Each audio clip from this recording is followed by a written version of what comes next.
Screenwriting is the sine qua non of filmmaking.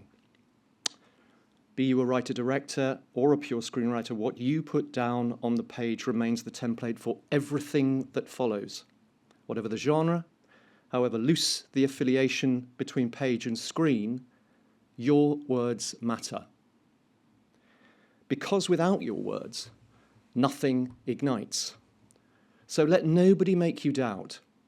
Whatever the notes, whatever the humiliations, however long the road, screenplays are where it begins and ends.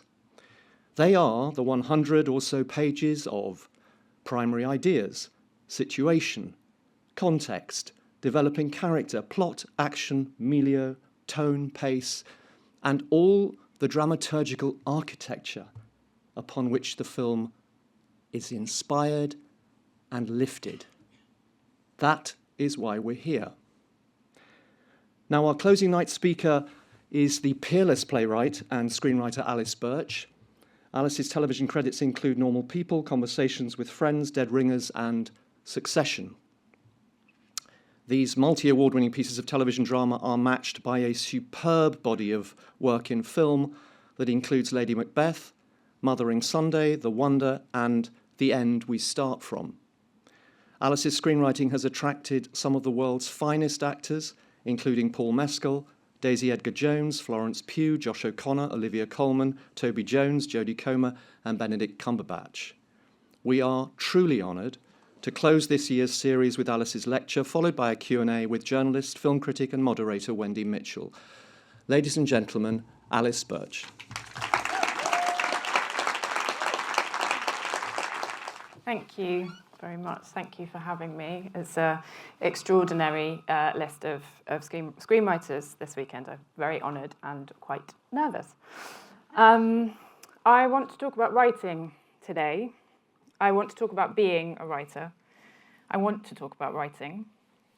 I both want and not want to talk about lasagnas and art galleries and rhythm and writers' rooms and Wordle and selling sunset and baths and swimming and walking and distraction and food and money and parenting and being a child and friendship and illness and sex and writing and grief and night buses and love and cheap wine and the perfect notebook and cinema and theatre and hope and character and wants and world events and politics and jealousy and Elon Musk and beginnings and middles and ends.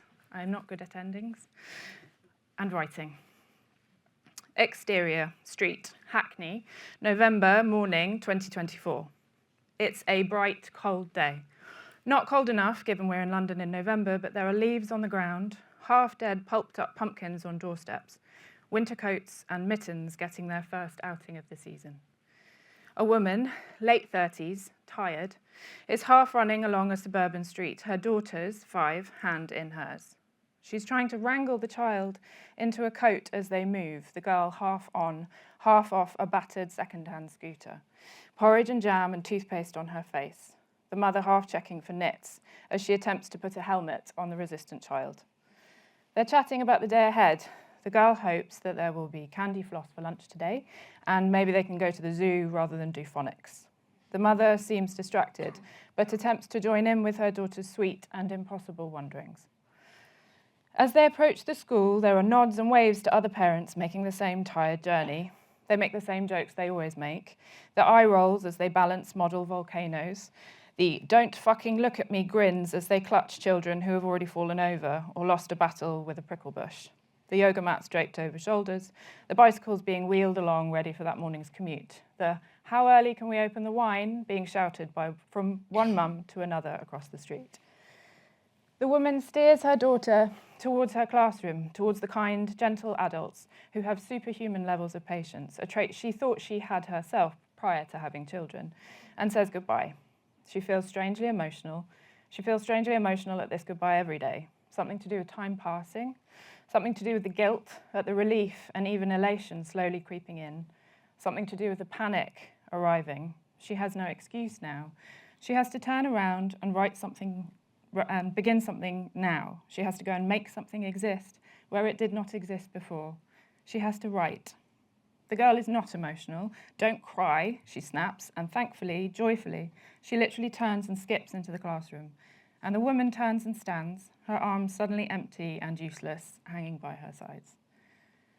Form is everything to me, or at least I have decided it is everything, and decisions, certainties, rules and boundaries are exceptionally useful to the writer, particularly if the writer makes a pact with themselves that they are allowed to break those rules whenever absolutely necessary.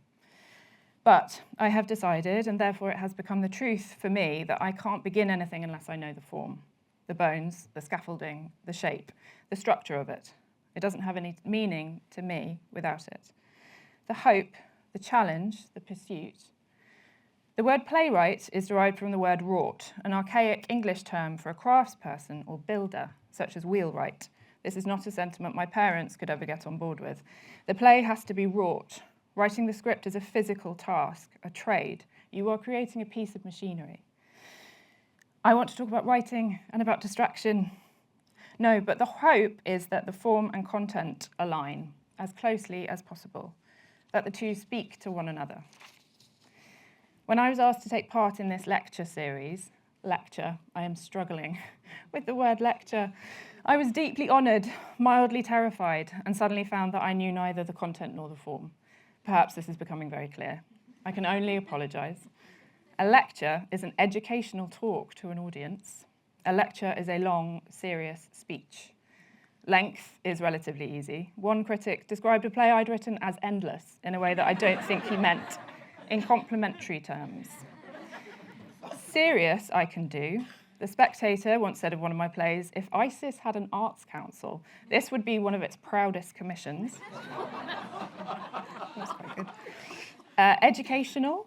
Given that a Financial Times critic closed his review of an early project of mine with the words, I have surely never seen a show at the National Theatre so utterly, two utterlies, devoid of substance. We may be in some danger.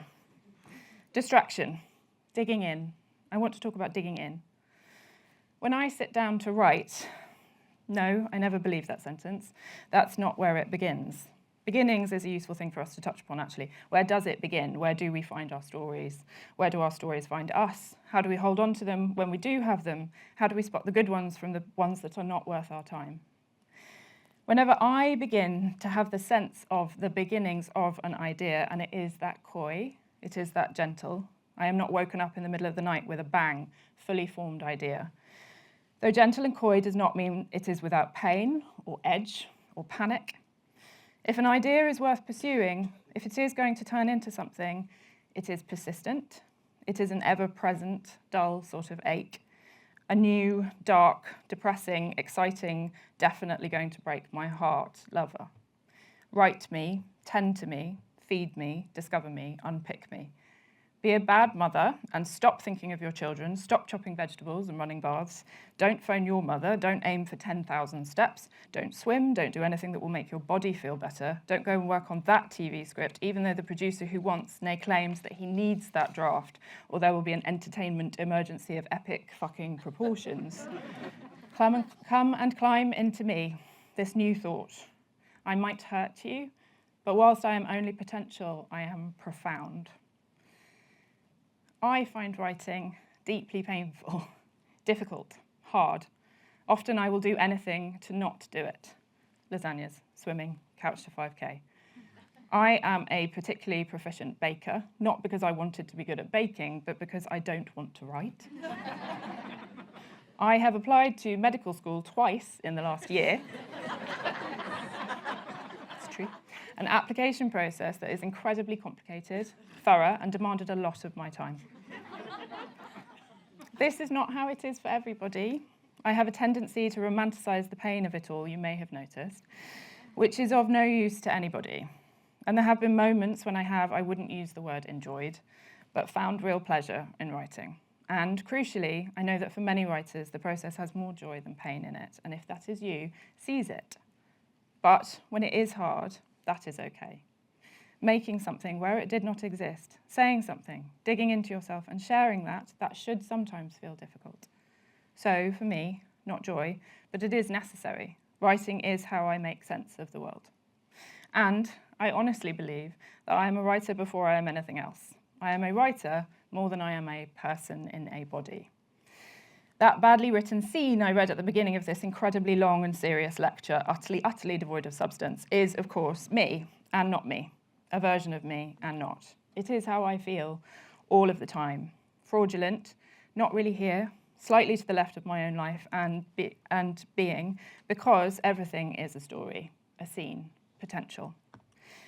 When I swim, I spend all 40 lengths thinking about how to describe the feeling of the water against an arm, between toes, the cramp hitting the calves. The calves, they're not even mine, it's not even my body at this stage, but a vehicle for characters to come and occupy. If I get a stone in my shoe, I think about the description of a stone in a shoe. When I bend down to retrieve said stone from shoe, I look at it for colour, shape, texture, and wonder how to make it more interesting. Between my thumb and forefinger, would this be a close-up? Would we be in a wide? And then what happens?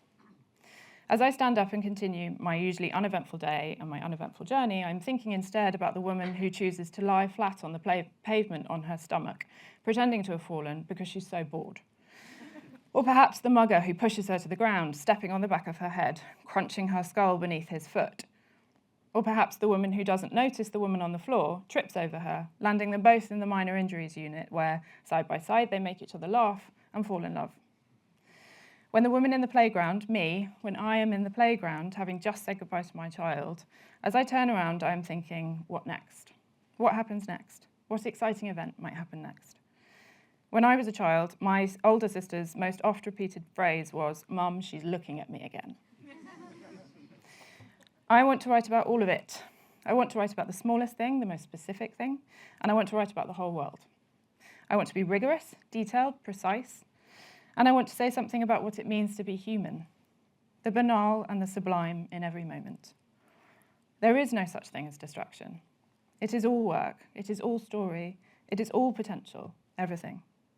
The key, I think, is how you write all of it, how you choose the material that is to be wrought, how you wrestle it to the ground, how you apply the necessary rigour and precision, how you turn it into art, how you make sure you are saying the thing you most want to say. We must apply this rigour, we must be detailed and precise and thoughtful. The aim, obviously, is not to write terrible scenes about dropping your child off to school or finding a stone in your shoe or going for a swim, just because you happen to do all of those things and are alive to story. I am extraordinarily lucky, hugely privileged to be in a position where writing is my job, and I am paid to do it. Easy for me to say that distraction is work.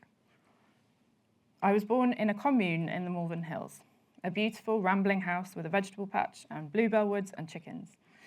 Every evening, everyone would sit down to eat. A lazy Susan in the middle of the table was constantly being spun back and forth.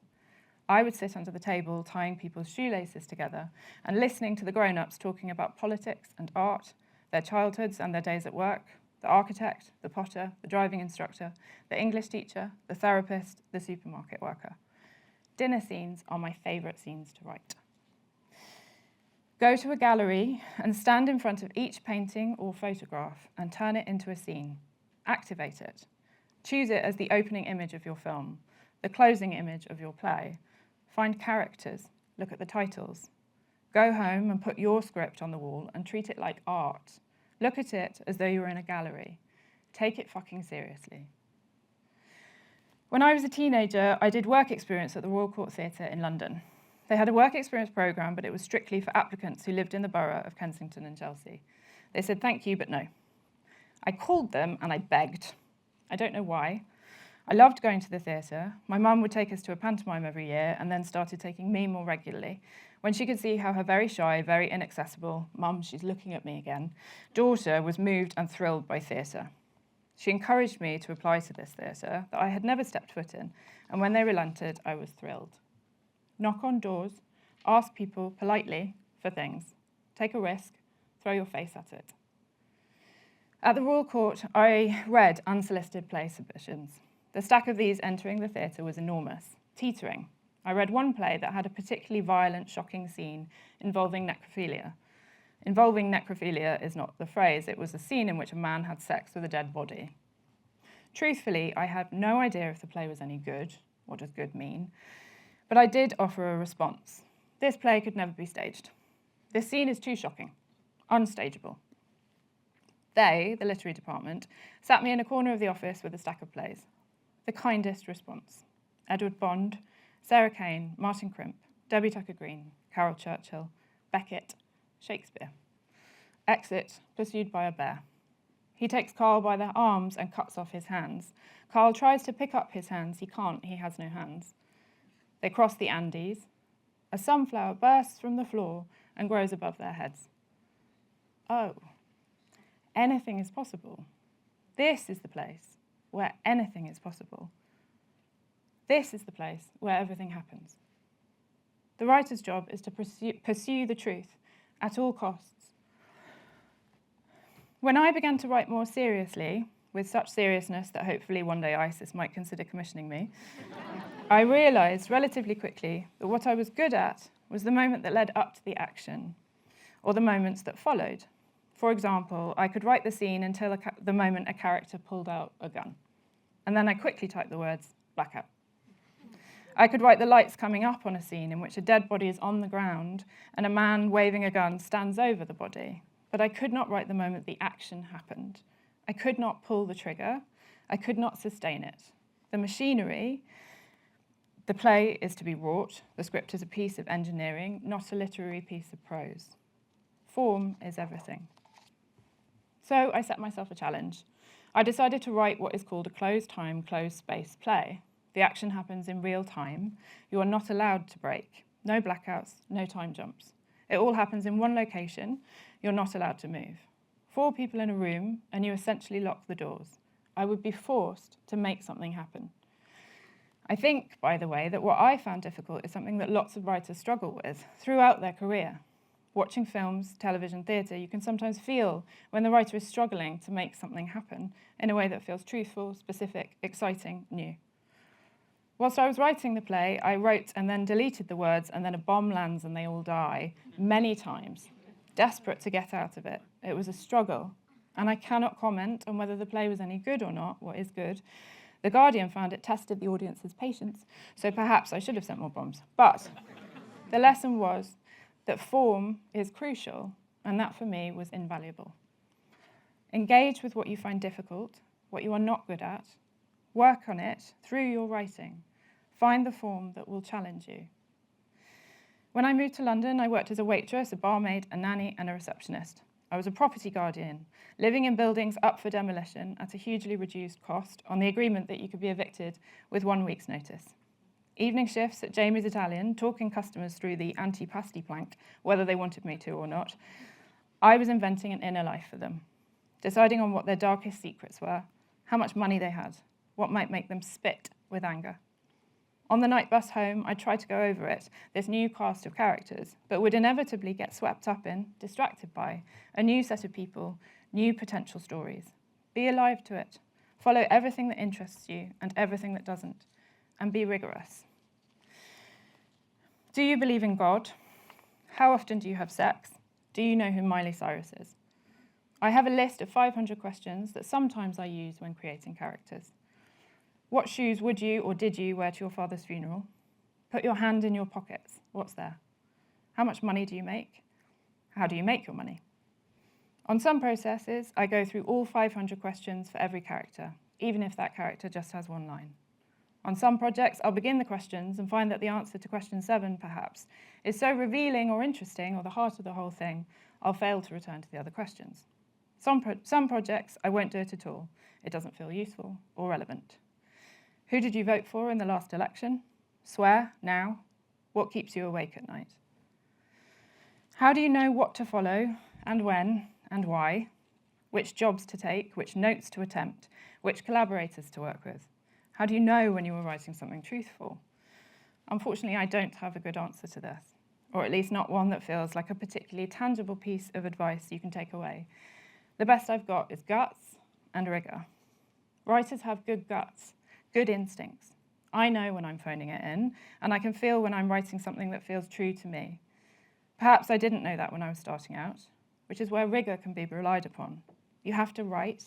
You have to write and write and write and write to get better, but also to get to know yourself as a writer. Form is everything. In 2014, the RSC gave me one of my earliest commissions. It was a very specific brief to be performed in their smaller theatre, The Other Place, in a season with 3 other female playwrights. The season was going to be called Midsummer Mischief, and we were invited to respond to the provocation, well-behaved women seldom make history. Apart from being thrilled and a little confused to have won a commission from the RSC, I was also frankly pissed off. Whilst the men got to be serious in the big theatre, we were being labelled as mischievous. I stood in the gender section of foils, a wall of pink, and got angrier. I read as much as I could. Read everything and anything you can get your hands on. Read outside of your comfort zone. Read things you hate and you disagree with. Read like it's your job. I decided to write a play in the form of a manifesto. The provocation that had so irritated me, the festival being named as Mischief, those pushed me to make the play about language. That play taught me how important language is. For me, it's the whole job. It pushed me to be as precise as possible. No word on that page should be there by mistake. And if you are rigorous, it won't be. Whenever I redraft a script, I write the whole thing out again, even if I am only addressing one note on page 18. Be in control of the rhythm, be precise. Writers' rooms are a fantastic experience, but they are still rare in this country. They're exceptionally hard to get into, and just because we are talking about them more does not mean that they are going to be the defining experience of your career.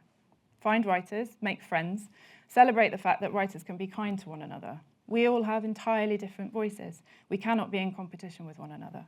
We can just be thrilled that we all exist and that we are attempting to tell stories. That is as sentimental as I will ever get, I promise. When I'm writing a first draft, it's only for me. I forget that there will be a reader, or if I'm lucky, an audience. It is an entirely self-involved, narcissistic process. I often write at night. It feels private, secret, further away from interruption. My life as a mother, a partner, a person who at some point has to empty bins or wash school shirts.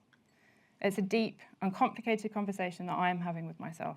I'm trying to entertain, move, shock, enlighten, frighten myself. Of course, if the process continues and you are in a position where the work is being made or going to be made, then you have to open out, collaborate, listen, consider an audience. Always try the note. Going through the process of working that note through will never not be useful to you. That doesn't mean you have to share it, but it does mean you have given it a real thought. It does mean that you will become more intimately acquainted with your work. It does mean that you will be a better defender and protector of it. Form is everything. What happens when you cannot be in control of the form? Film is the director's medium. I am not holding the frame. I am not in control of the lens, the pace of storytelling, where the camera is, or the performance is. Writing films like Lady Macbeth, The Wonder, The End We Start From, the very first drafts of those films are quite different to the final product. Those first drafts, written in the middle of the night at my kitchen table, were mine. They belonged to me, something I created where it did not exist before. I'm fortunate that on those films and on the television series Normal People and Conversations with Friends, the collaborators were good, brilliant, kind artists whose notes made the script better, whose ideas were ones I could not have had, who listened when I tried the note and made a case for something else. Put your strongest arguments in the mouths of your antagonist, just as an experiment. What do you do when you lose control of the form? For several years, I worked on a television show called Dead Ringers for Amazon. It was the most rewarding and challenging experience of my life. I was show running for the first time, though I don't really know that I understood that I was show running until I was on set and somebody was frantically asking me whether I was happy with how the wallpaper turned out. Show running can feel a long, long way from being a writer. Record a conversation, write it out as faithfully as you can, include all the ums, the ahs, then rewrite it and make it more interesting. The show was a spin on Cronenberg's masterpiece about twin gynecologists, originally played by Jeremy Irons, but in my version by the extraordinary Rachel Weisz. Because our version was about pregnancy, early on I decided that the show would be 9 episodes. Each episode would be named after a different fruit, beginning with apple seed, ending with watermelon. These fruits would subliminally show up in the show.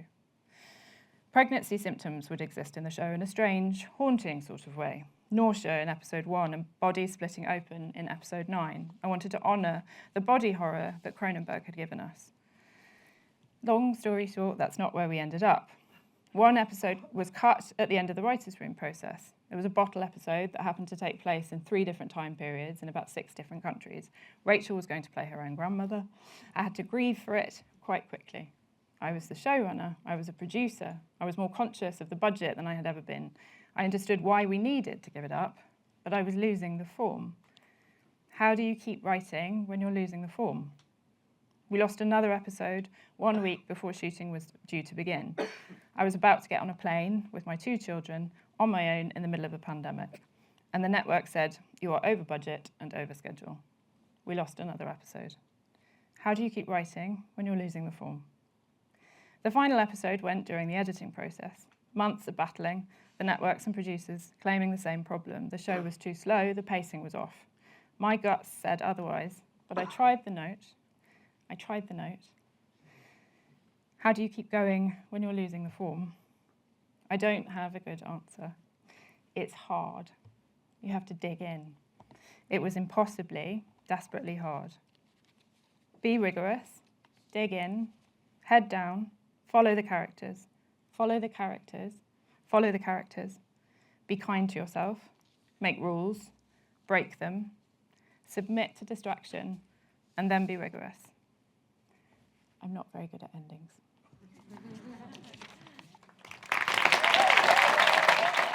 Thank you so much. That was just brilliant to be able to listen to. And I think it did start to talk about what it means to be a human and what it means to be a human writer. Yes. So thank you.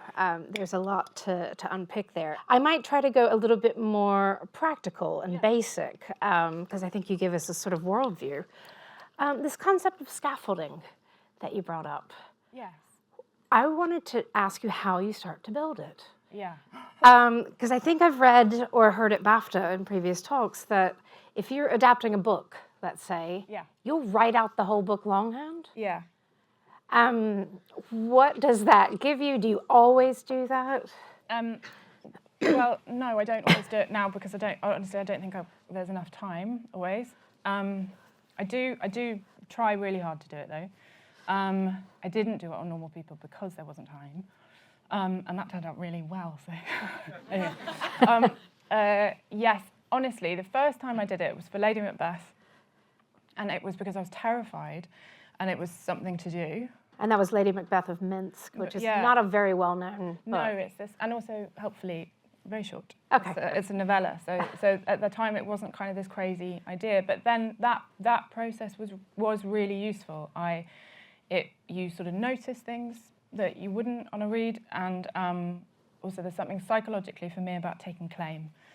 I wrote it. I wrote that book, so I can adapt it. I mean, it's sort of like you physically did write it. Yeah. I think it's about sort of having greater intimacy with it, and but that is useful. And honestly, it started because it was a task. Yeah. And I didn't know how to write a screenplay. So, okay. I first met you around Lady Macbeth time, and it's still one of my all-time favorite British films, not just British debuts, so credit to you and Will Oldroyd as well, and that whole team. Let's drill in though. So you write it out longhand, and then are you trying to diagram scenes? Are you writing character bios? Are you writing out plot points? Are you writing about themes? How does the scaffold start to build? And maybe that one was a bit different because it was your first screenplay. Because it was the first, I probably did. I probably tried loads of things. Yes, sometimes I'm writing out character biogs. Yeah. Sometimes a sort of timeline of all of the events that exist within that world. So you might go way beyond the film, or you might, sort of want to imagine what happens to Florence Pugh's character sort of for the rest of her life. But all of it's not it's not a calm, sitting, logical, this is what we'll do today because that's useful. It's quite panicky. It's quite in a constant state of panic. Yeah. Yeah. Okay. Let's try this.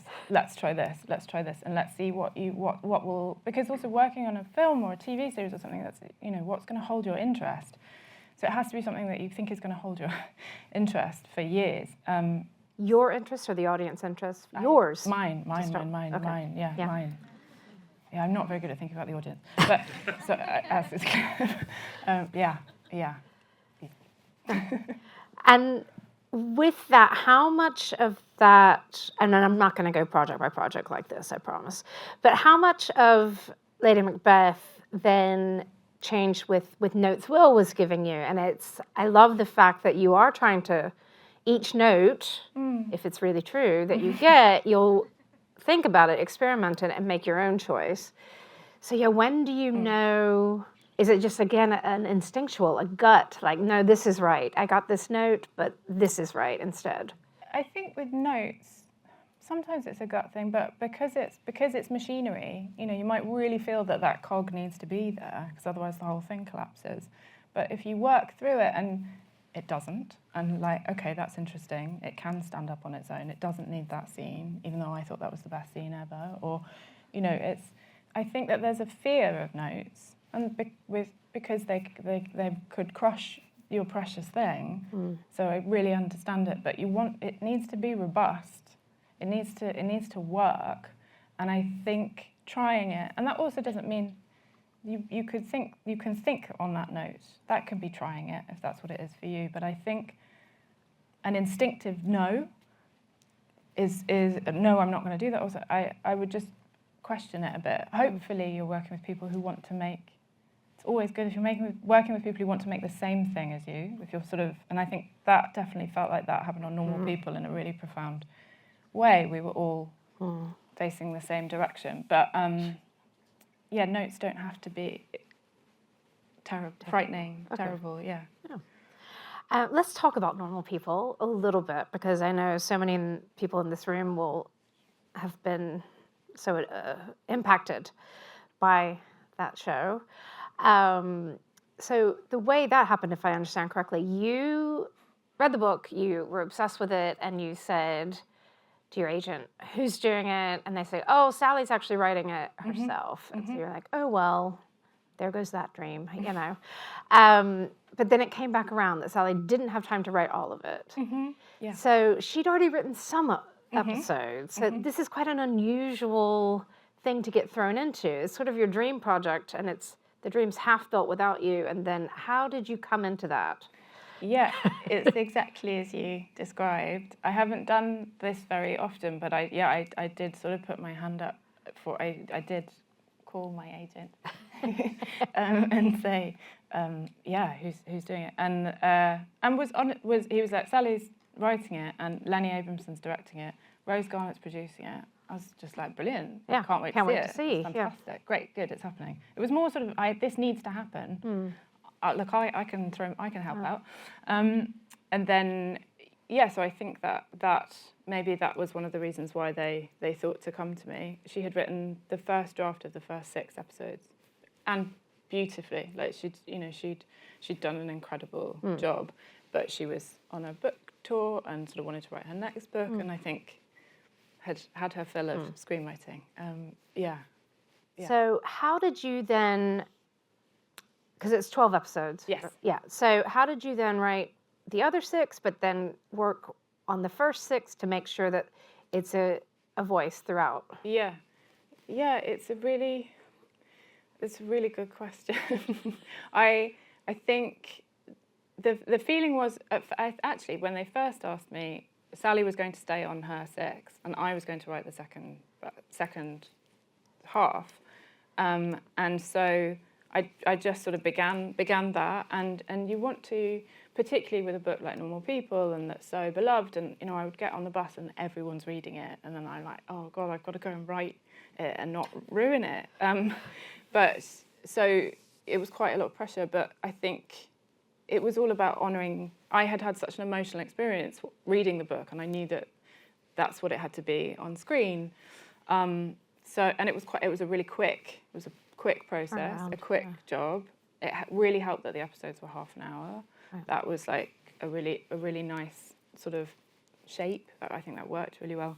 But then Sally decided not to continue. So then I was sort of doing both, Does that mess with your head? No, because I think I'm quite good at. I quite like, there's a playwright Bryony Lavery said, I think said this, that if it's not working, shut up shop. It's okay. So it was like having 10 shops and like episode 1, okay, no, that's not working, so I'll go and see what's happening in episode 7. Like it was sort of, my brain likes that. I like bouncing around.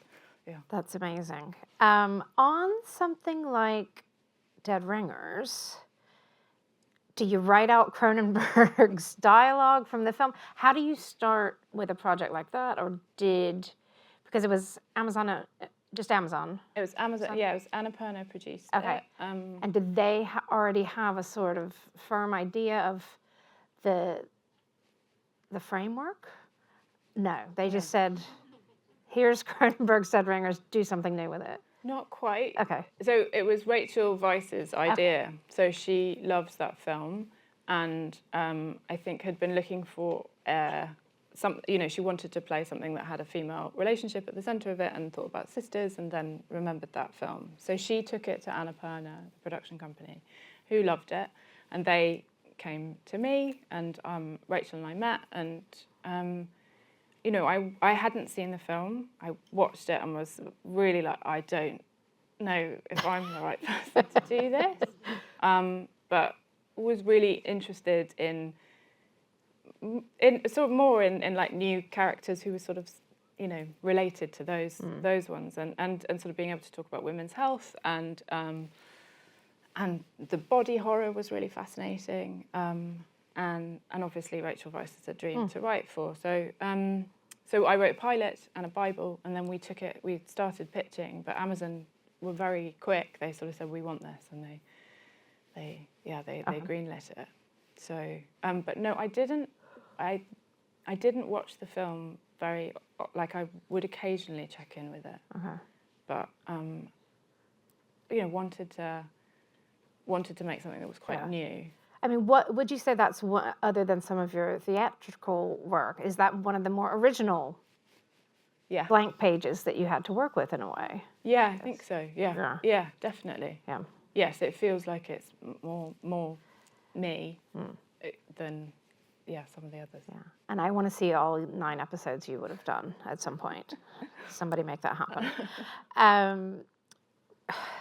With certain, like with that situation, you're writing with Rachel Weisz, knowing you've got this brilliant actor who's going to bring it to life. I mean, how closely did you, especially with her as a sort of creator of that show, even though you were the showrunner, as we've said, but how did you work with her through the process, or how comforting or terrifying is it writing words that Rachel Weisz is going to inhabit? By the time I was writing the words, we had spent a lot of time together, and so I sort of, it was less terrifying. It was more like just a wonderful challenge, like writing something that was worthy of her, like that. I mean, that was it. Yeah. She was in the writers' room. The writers' room was on Zoom during the pandemic, and she came into the writers' room every day. Oh. Which is really unusual, but it was brilliant, and it meant that by the time we were on set, she had been part of every conversation. She knew the origin of why everything was where it was. She was sort of really part of it, and she was so generous in the room. She sort of never came. It was never like, please don't go down that one because I don't want to do that. It was always, she was really generous. So, and so she was, when it was difficult, she was useful. She was incredible and amazing support and collaborator, and really, and she was in the edits and sort of right the way through. Yeah. What happens when you get stuck? Like you just said, when it was difficult, but I would love to interrogate that a little bit more. And is that when you go for a swim and start thinking of describing the way the water's flowing, or is that when you watch, some bad reality TV, or is that when you drink wine, or do you ever just have to put it aside for long periods of time? Not just like, I'll look at that again tomorrow, but do you ever have to stop because you feel stuck? I will stop for short periods, but not long. No, because then it's gone. I'm quite, I'm very proud of things. I think, that I've done. But I'm not really interested in them once they've happened. It feels like it's quite urgent. I need to say this now. I need to write this now. I'm quite impatient. Okay. And then once it's in the world, I would never sort of look at it again. There's no interest in looking at it's happened. I want to say something else new now. So I think, and I'm quite used to and okay with it being difficult. I'm sort of, I don't tend, I might go for a walk or something, or the sort of the kids or like that kind of thing. But no, I think that I really do need to work it out on the page as well with the words. You mentioned, and I don't know if it was sort of a joke, but sitting at your kitchen table late at night. And is that when you do your best writing? Yeah. And has that been the case before you were a parent? And why kitchen table? Why nighttime? Kitchen table because it's near the fridge and the kettle. And the kettle. Yeah. And that's just always, I didn't have a desk for very long. That's the flat surface. No. And yes, yeah, I do write in the day, but every time I'm writing in the day, I'm like, how on earth did I write anything longer than 3 sentences? Because it's so difficult. Like, I can't, and then at night it sort of flows a bit more. It feels secret. It feels like no one else exists. It feels like I can really go into the characters and like sort of feel what they're feeling, and I don't have to sort of go and do other boring life jobs. Yeah. And when you're doing that, do you stand up and sort of act it out? Do you say things out loud? No. Some people do, It's really funny. No. I do say it. I think I say it, but I think maybe I say it in my head, but I think I'm saying it. I don't. Okay. It's quite. I'm sure it would be quite a horrifying thing to watch. I'm sure I look quite mad. It's just me entertaining myself. But I really sort of go to that place, those and become all those people. And yeah. And I'm going to use your words, which I don't agree with, but you said sort of this notion of being self-involved. Yeah. Especially when you're writing, and it's not for an audience. So I'm wondering how we take, and that I can identify with, with whatever kind of writing I do. It's sat at the kitchen table. I'm on my own. I don't talk to anybody. How do you then go into a writer's room? And I think this is taking a very interior thing and making it a communal endeavor. Yeah. To me, scares the bejesus out of me that you would go into a room and you're saying these weird things out loud, or, because the first writer's room you got invited into is Succession. Yeah. And how did you adjust the mindset of being part of a writer's room? I'm just very curious. I found it really hard. Really hard. It helped with. I was on season 2 and 4 of Succession. Jesse Armstrong is the kindest and most brilliant of men. So he sort of, I think there's a version of a writer's room that's quite and he knows, he's got incredible instincts. He knows what there's really a face when you're not hitting exactly what he thinks, but it's all very kind and generously done. And I don't think I really said anything for the first few weeks. I think I was quite overwhelmed. And, every day a little pep talk like, hey, you're going to say something today. You're going to say something. Doesn't have to be, on the first day I'm going to solve the whole thing. It's going to be great. And then by the end of the week, you're like, just say a word. And it can't be your lunch order. Like, say something about the show. I didn't want to look stupid. I didn't want to be vulnerable. I didn't want to fuck it up. So you really have to get over all of that, and it's a completely different. That's why writing for screen is so funny, and so strange, because it's not just you at the kitchen table, it's you standing on set, sort of, working with loads of other heads of department and making sure you look confident and calm so that they will feel like you know what you're doing, and it's holding your nerve on set. Like, everyone else wants to move on and you're standing with the director and the DOP and you're saying, we haven't got it, no, and like pissing everyone off. I don't like doing that. And then being in a writer's room, it's not your show, but trying to help Jesse get exactly what he needs, and also sort of offer him things that are going to be helpful and that he might not have thought of. There's like lots of different, and then pitching, like there's lots of things that when I wanted to be a writer, and I've wanted to be a writer forever, I didn't imagine any of those things, and it's it's a stretch, but it can also be wonderful. Yeah. I'm also curious, there must be something about you wanting to write for theater to begin with, that you do want to see this as a collaborative process. Otherwise, you would write a novel. I guess so. And you're still collaborating with the editor, maybe. But so what is it about writing for stage and screen that you think is right for you? Yeah, it's a really good question. I mean, I don't want to say these words, but I do think it's magic.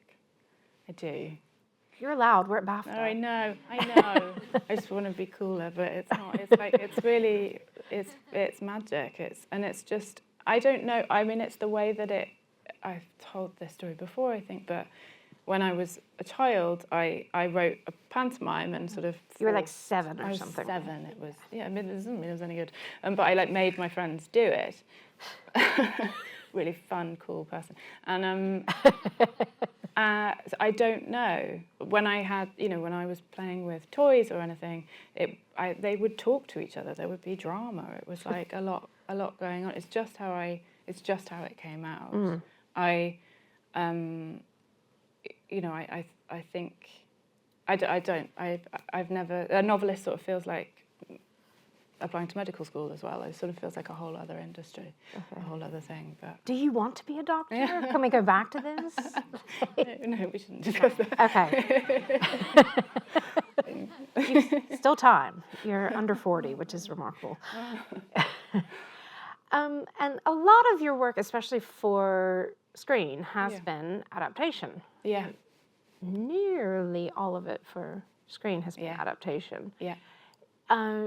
What draws you to that? And I'm sure you probably have original ideas. Do you think you'll do more of those in the future? Or where do you see that balance? Or do you think adaptation just gives you a sort of extra layer of challenge? It's honestly because that's what the industry has offered me. Though I am trying now not to do so many adaptations. I want to do original things on screen because I haven't. Because I've got. But you have in theatre. I have in theatre. Yeah, I've done almost exclusively original stuff in theatre. But there's a couple of TV things and a film that are original that I'm working on. I mean, but do you have to have this huge body of incredible successable work to get you to listen, to get people to listen to your original ideas, or what is it? Oh no, with that? No, I don't. I don't think so. I wouldn't want any people to. And I really enjoyed doing the adaptations. It was, it sort of felt like a slightly different puzzle. It's been really challenging. And has taught me a lot about my own writing and rhythm and pace, and it's and there are some, it's been great. So I don't want to sort of stop doing it altogether, but I think maybe little pause. Okay. Yeah. I'm going to ask one more question and then see what the very smart audience here wants to hear from you, which is the other lecturers into this year's series all happen to be writer-directors. Yeah. So I'm curious if you ever personally feel pulled to maybe try that one day, or if you feel like the industry might push you to try directing at some point. That's interesting. I don't think I feel pushed to do it, but I would like to. Okay. Yeah. Soon? Maybe, Okay. Get that agent on the ball. Let's see if, I know there's an amazing crowd of BAFTA guests and members, so let's see. Thanks. Anatomy of a Suicide is one of my favourite bits of theatre. I still can't believe I got to see it, but the way you structured that with 3 things going on at the same time all the time, how did you write that compared to doing one of your TV or film things? Because that is quite like you said about form is everything, but the form of that, if something slips, the whole thing would fall apart. It did, yeah. Yeah, many. Thank you. Yeah, it was, I'd sort of, for those of you who haven't seen it, it's sort of, or read it, I wrote it landscape, and it's, there are sort of 3 scenes happening at the same time, so and it's sort of scored, like, so sometimes everybody's saying a word together, or sometimes there's sort of breaks, and yeah, it was, I mean, writing it was weirdly, I mean, maybe I just can't remember, but I didn't find it, what's the word? I always wrote across the page, always, so never in columns, because that wouldn't have justified the form. Like, I had to be thinking of all 3 at the same time. It's about sort of inherited sort of depression and trauma, and so I thought, well, I wanted to structure something that was like a musical round. And so the first scene is in a hospital, and then the second scene, the character who was in a hospital is now cooking apples, and her daughter, years later, is in a hospital. And then the third scene, the first character is at a party, her daughter's cooking heroin, and then 20 years later, her daughter is working in a hospital. And so, yeah, it was, I don't know, there's something about the technical of it that I think allowed me to lose myself a bit more within it. I sort of, there were rules, which I really like. And yeah, but on stage it was incredibly complicated, and Katie Mitchell, who's a brilliant director, directed it, and there was a click track. She had a composer create a musical score of it. It was really complicated, and when it occasionally went wrong, they would have to stop and begin the scene again, because it was you can't just pick up. It was, yeah. Thank you. Thank you, Alice. Just curious about writer's block and challenging when you get an idea and you're kind of wrestling with it. Yeah. I mean, what sort of things do you sort of, to kind of bring it out? I mean, what sort of challenges things do you use to sort of get past the kind of blocks that you might encounter? Because I think I'm a writer and I get the same things. So I'm just curious to know how you deal with that kind of thing. Yeah, it's a great question. And I think all writers get it. Anyone who doesn't is not telling the truth, surely. Yeah, I think there's different things. I think like feeding yourself in as many different ways as possible, and giving yourself permission to do that. Just because you are not in front of a screen typing furiously does not mean everything else doesn't work or that it doesn't count. Like whatever it is, like going for a walk, going to a gallery, watching films, watching plays, reading, like all of that is like you have to feed yourself, otherwise that block will last for longer, I think. Allowing it, I think. Give yourself permission. You can't sort of force it sometimes. I think being really kind to yourself is really important. And speaking to other people about it, like having good collaborators, good friends, not being lonely in it, not being overwhelmed by it, and trust it will come back.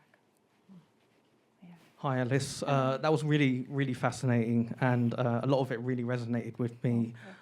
In particular, getting really good at baking because you didn't want to write. Yes. I think over the years I've built a lot of unnecessary skills just because I didn't want to write. Yeah. So my question is, as writers, we face a lot of rejection and setback. So what is your process for overcoming that? For bouncing back from rejection and setbacks? That's a great question. From one baker to another.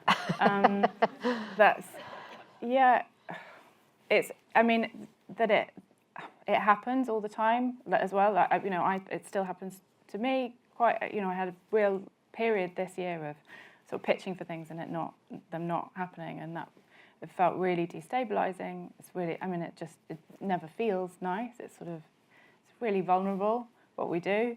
And so I think allowing that, just giving yourself permission to feel that way.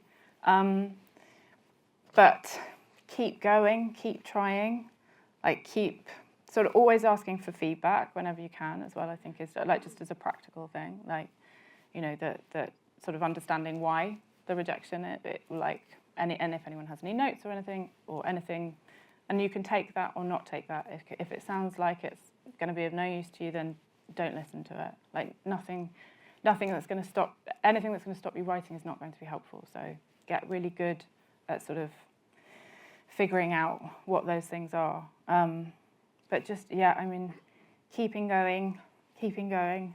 No one else has your voice, so we need it. So keep going. Yeah. Thank you for a brilliant talk. Considering you're a writer and not a director, and you have to hand over your work to other people to create, how do you find the experience of, letting your work go and letting it being taken by other people? And do you ever watch things back and go, God, that's not right. That's I hate that. Yeah, all the time. Great question. I mean, I think that just is the process. Like that just is it. Like film, particularly, is the director's medium. That they're holding the frame. Like they might, and there are things that happen all the time on set that might mean an actor has said a line completely differently, and everyone else is excited by that, not by the thing that you knew was right when you were writing it. It's why choosing your collaborators as much as you can choose them, and I totally get that sometimes you can't. Sometimes you're given somebody, particularly when you're starting out, and that's hard. And being, as much as you can sort of be involved in the process as possible, if that works for, if you can, I think particularly Lady Macbeth, Will and I had a really good relationship, and he was really respectful of the script, and so that was a really sort of happy experience. There have been other ones where it was just sort of less harmonious, and have definitely sort of watched something and thought that wasn't my intention, that's not how I wrote it. That is painful. That is difficult, but I think you have to figure out what you can learn from it, and so I don't really think there's any way to not have that experience. I think you sort of have that experience, and then you will be able to take something else going forward. And also that happens in a really joyful way as well. Like that wasn't how I imagined it, but it is so much better. That's great. Like being open to that and sort of gracious about that is really important. I'm saying that to myself as well. Remember. Remember. When do you go on set, or when do you not go on set? It really varies. It's sort of I think the director really has to want you to be there. I think that's important. I haven't gone a lot on films. I mean, obviously, Dead Ringers, I was there every day. Oh. But the films, it's a handing over, and I think that there's something about that as well that sort of makes it slightly easier when you're watching it. And to be respectful about that as well. It's sort of I want to write. I've said this before. I don't know if this is totally true, but like a really robust map, like a really robust working document for the director, so that they can get what they need from it. I try now, but it doesn't always happen because people drop out of things. But to write things for a director rather than writing without a director attached, it's really difficult to do that. People don't. That's not how films are set up.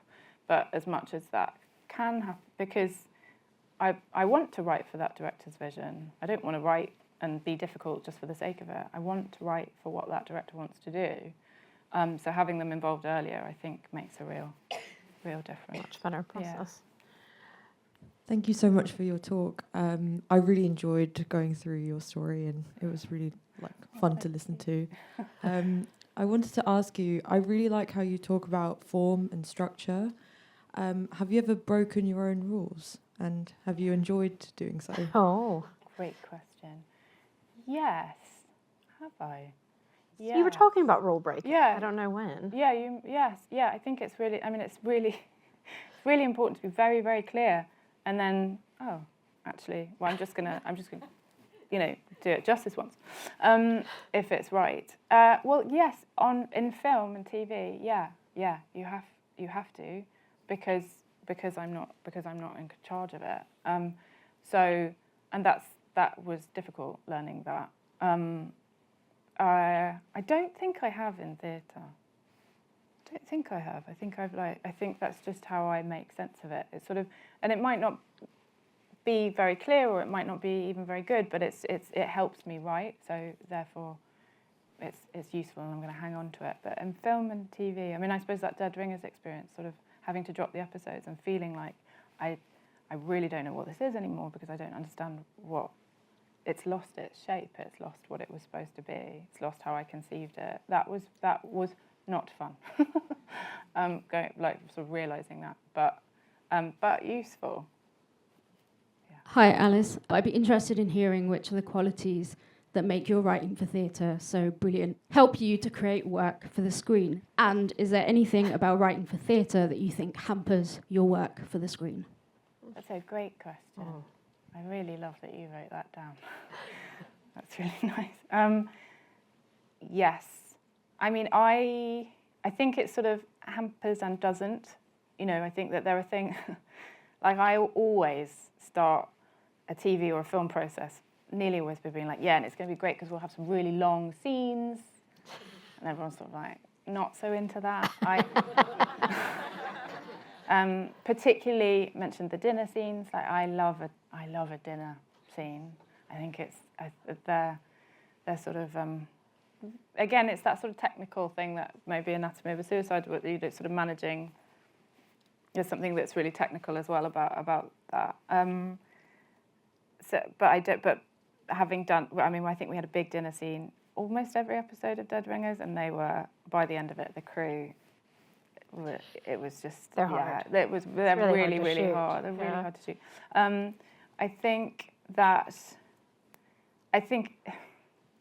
Oh, it's such a good question. Trying to be really precise about language. Again, that's sometimes really good, but if you're on set and an actor wants to try it in a different way, and I'm sort of going, but I agonised over that line and crafted it in the middle of the night perfectly, that doesn't really matter.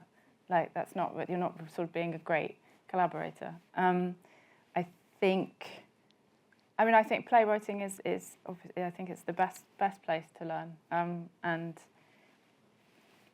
being in control of rhythm and yeah, that's such a good question. I'm going to be thinking about that for ages. It was really nice. Yeah. I just wanted to start to wrap up. You mentioned unlocking, like if you go look at a painting, you can sort of unlock a scene. Mm-hmm. And I love this idea. I think I'm going to try it just as a creative exercise. Great. But I'm wondering, where are other pockets for you that you are you taking notes on the bus when you hear people talking? Are you, like, where's life coming into your work, do you think?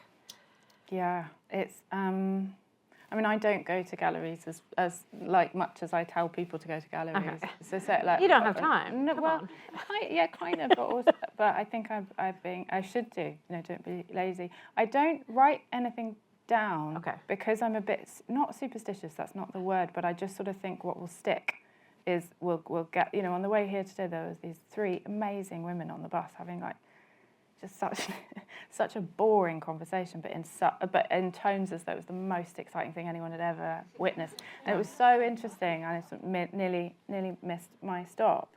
I didn't write it down, and I don't know. Maybe they'll wander into something one day. But I think, you know, I'm alive to it all the time in a way that probably makes me a terrible partner and a friend. But you know, everything is potential story. Yeah.